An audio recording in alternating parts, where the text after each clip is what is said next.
Fox News senior correspondent Benjamin Hall knows the devastation of the war in Ukraine all too well. He covered, obviously, the fighting on the ground and was gravely injured in a Russian missile strike more than 3 years ago. Benjamin joins us now.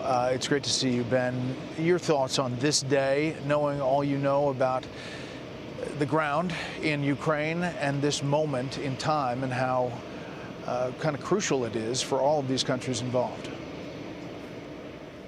Yeah, look, it's been 3.5 years of this very, very brutal war. Hundreds of thousands of people killed on both sides. Secretary Rubio saying just recently that 60,000 Russians lost their lives in July itself. And of course, we've got to talk about Pierre and Sasha, two of our colleagues who also died covering this conflict.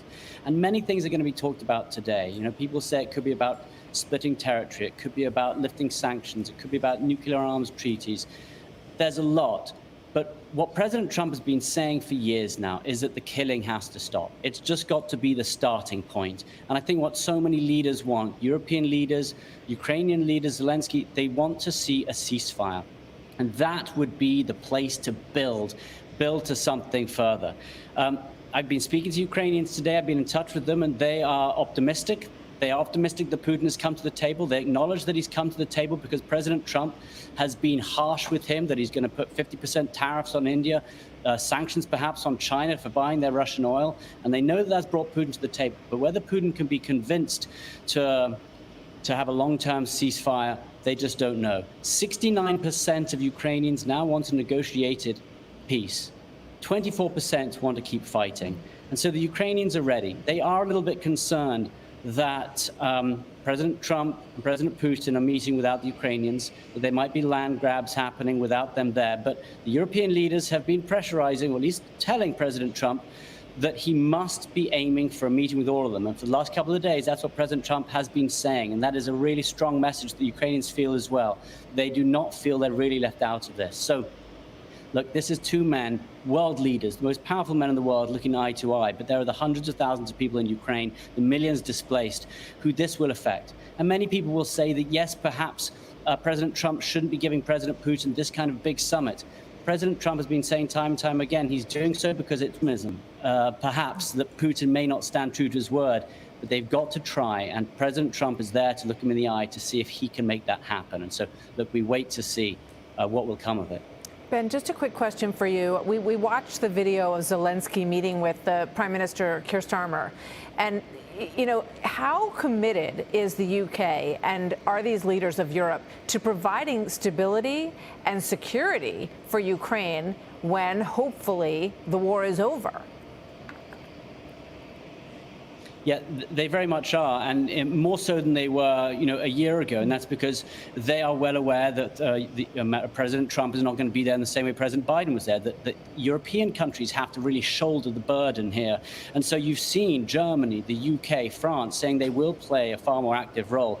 That being said, the UK had been talking last year about sending 30,000 soldiers to be part of a peace team. That has changed as well. And recently, Keir Starmer, the Prime Minister, has been saying, no, maybe they'll be there in the west of the country. Perhaps there'll be overflights. So there's been a pullback from saying there will be tens of thousands of European troops right up on the front line monitoring peace. But they know they have to play a part. And I think even President Putin has changed his view on that as well. He used to be totally against the idea of rebuilding Ukraine's military. Well, even that seems to change in his speeches recently. So that's going to be a big part of it, because whether or not a peace deal is done now, one of the other critical things is making sure that Russia does not invade again in 3 years, 4 years, 5 years. How can you really make Ukraine a porcupine state? So the Europeans know they have to shoulder quite a lot of that work, and I think they're ready to do so. Yeah, Ben, I know a lot of people have followed your story, read your book, watched the documentary, and the amazing recovery that you've had, resilience. You've been back to Ukraine. When you talk to Ukrainians, is there, to your point, the Gallup poll says 69% want to come to an end, but is there a real fear that if Putin gets some kind of land in the east, that he would have a launching point, a lily pad to do it again, to rip up whatever he agrees to and come back after them?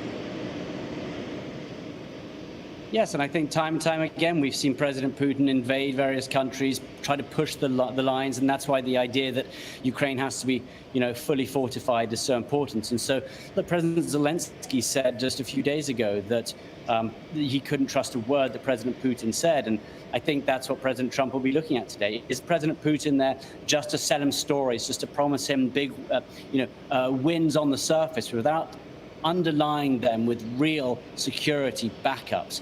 I think that's going to be the difficult thing today. Do you just accept, hostage prisoner releases, mineral deals, or do you have a ceasefire starting today? Do you give the Ukrainians the ability to push back at all? And does NATO play a bigger part in that or not?